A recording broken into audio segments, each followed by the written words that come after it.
The following is a presentation of the Belly Up Sports Media Network. 1420 Sports Bar Podcast, Yankees Week in Review. Listen in throughout the baseball season as we will go over the week that was for the New York Yankees. We'll talk about what went right, what went wrong this week, this day in Yankees history, Yankees birthdays, and predictions of what the Bronx Bombers record will be at the end of the upcoming week. It's 1420 Yankees Week in Review, the Yankee Tavern North, brought to you by SeatGeek. So put on your pinstripes, grab a beer, and let's get in.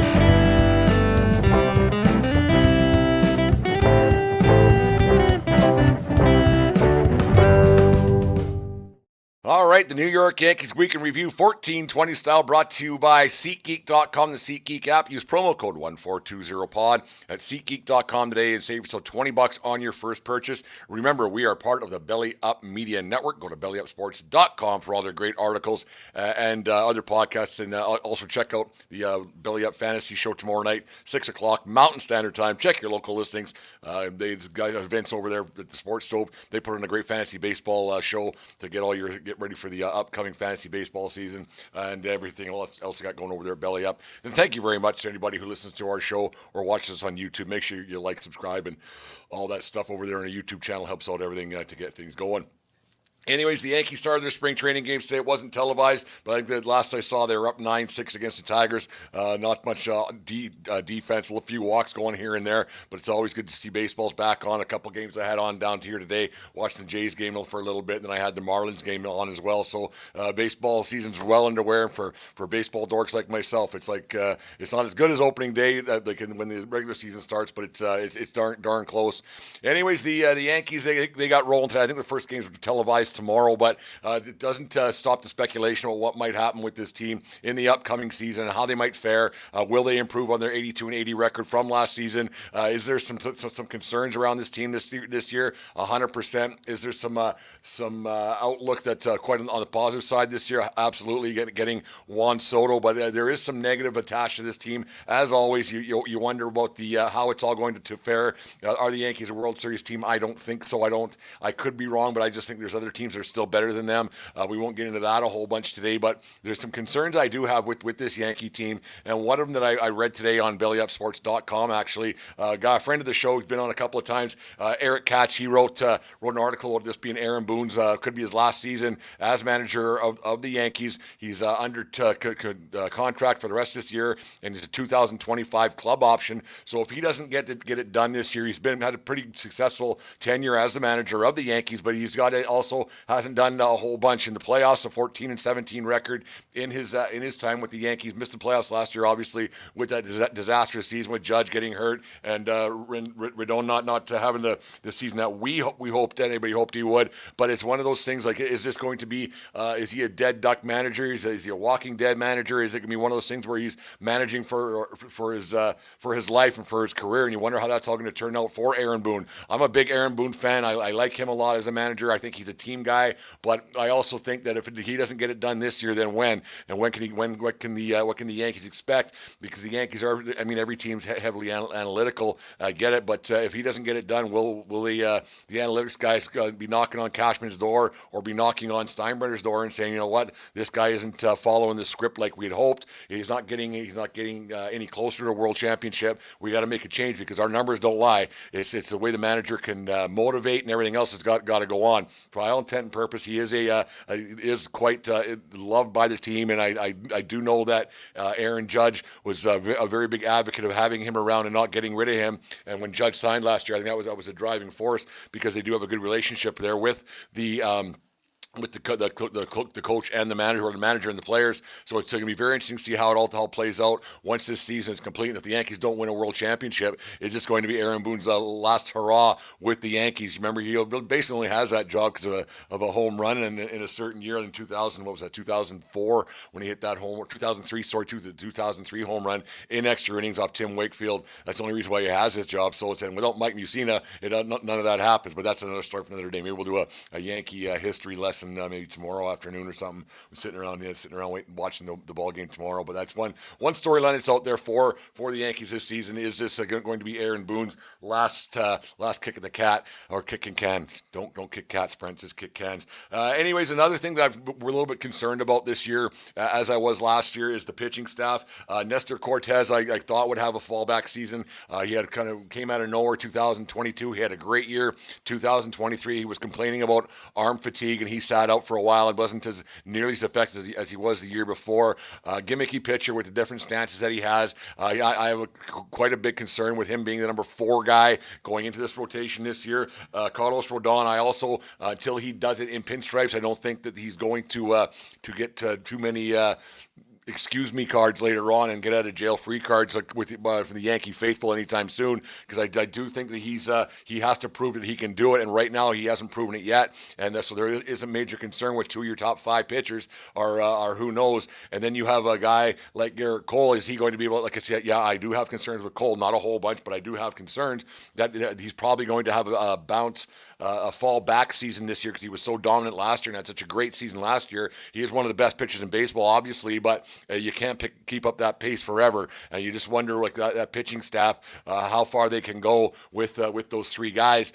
You just wonder, like, when, not if, when one of these guys gets hurt, what's the Yankees' backup plan? I know every team has that problem, but when you already have concerns of 2/5 of your pitching staff, and then Stroman, you don't know what you're going to get out of him. It brings major concern with the Yankees and their pitching staff. And starting pitching is everything. Is a Blake Snell?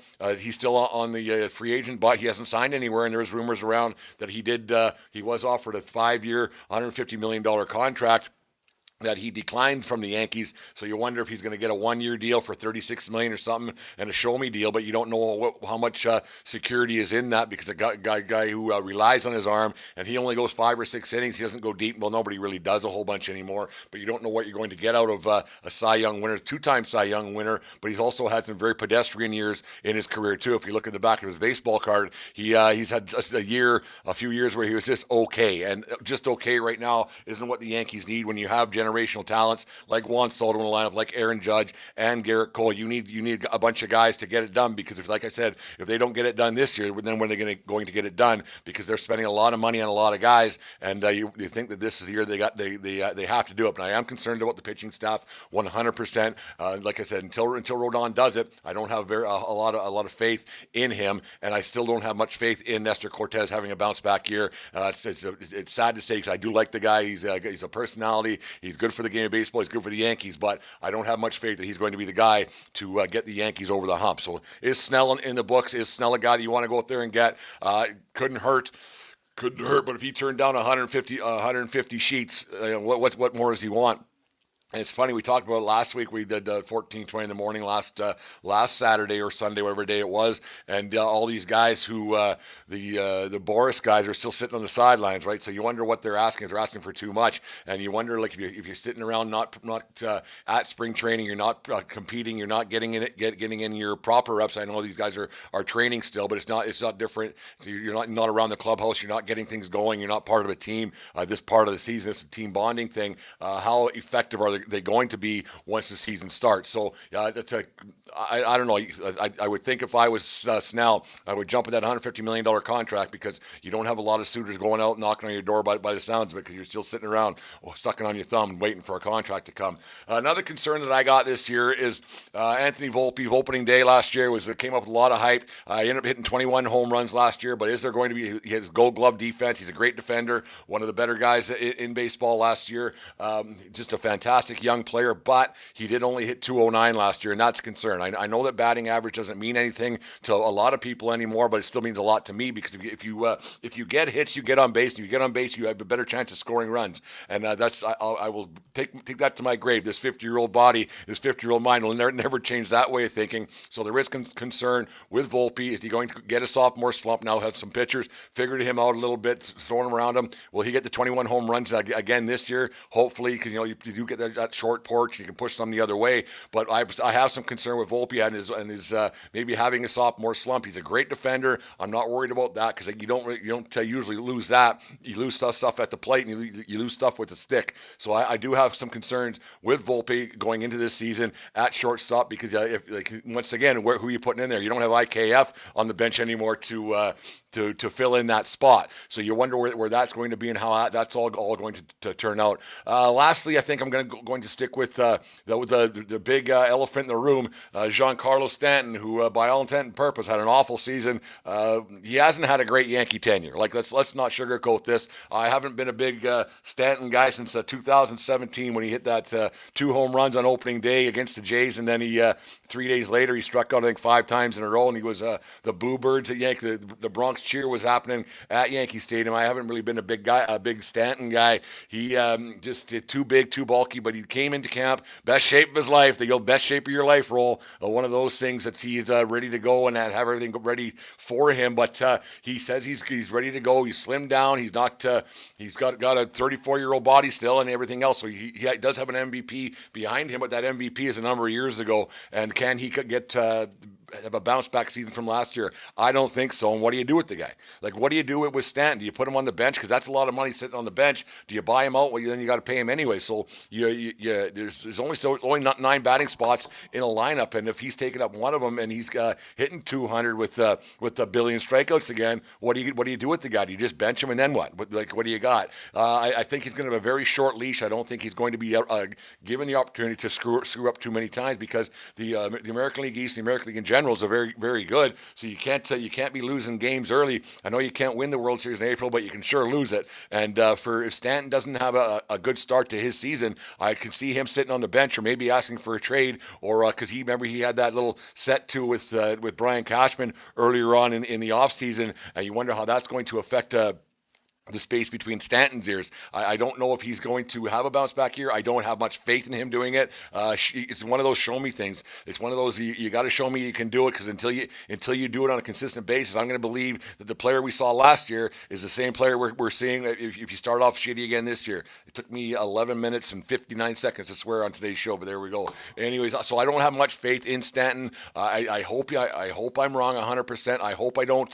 That he has a bounce back season. He can hit 25, 30 home runs or whatever it might be, but get the batting average up and get the strikeouts down. I think that's right across baseball. I think it's a bit of a crisis, I guess you could say, that all the strikeouts, how high they are. But I really believe that Stanton has to put bat to ball a lot more and try to get on base. Everything else, I think the Yankees in general, because they strike out a lot. I mean, every team does, but the Yankees strike out a lot, and we need to have him getting on base a little bit more and not having that awful season he had last year. And any kind of slump, I think he's done, and you can't play him anymore because you only have so many games, and he's coming to the end of his career and he's the end of his everything else. So eventually you do have to say goodbye eventually if a guy just isn't producing, and that's just the way it is. And I don't have much faith that Stanton's going. I hope I'm wrong, but I don't have much faith that Stanton is going to have a bounce back season and be the hitter he once was, because 2016 is a long time ago. All of a sudden, it's the way that math works, and Father Time takes over and says, "That's it. You can't swing it anymore. Yeah, you give us the old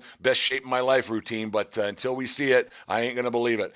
So that's kind of my thoughts about the Yankee season. Aaron Judge did the old Mike Trout this week. Apparently, he basically implored Brian Cashman to go out and make some more deals, because there's Bellinger's still out there, Snell's still out there. There are some guys who are still out there, but there's only so many positions these guys can play. Could go out and get a Snell. I think that wouldn't be a bad deal, because that pitching staff, like I said earlier, that pitching staff scares me a little bit when you get past Cole, and Cole's going to have not as a great of a season, because that's just the way baseball works every year. It's hard to win back-to-back Cy Youngs. It's hard to be effective. I mean, Cole's been great for a long time, but when does that start to wear off and everything else? He's got a few years left on his contract, obviously, but you get a little bit worried about that, how it's all going to play out, and you wonder if they don't go out and get a Snell, someone else is going to, because the Baltimore Orioles have, like I said last week, the Orioles have a very good team. They went and got Corbin Burns from the Brewers, so they're going to be a force to be reckoned with once again. So there's only X amount of playoff spots to gain, and you don't want to have a rough start to your season and get tough to that bad start, and all of a sudden the 82-80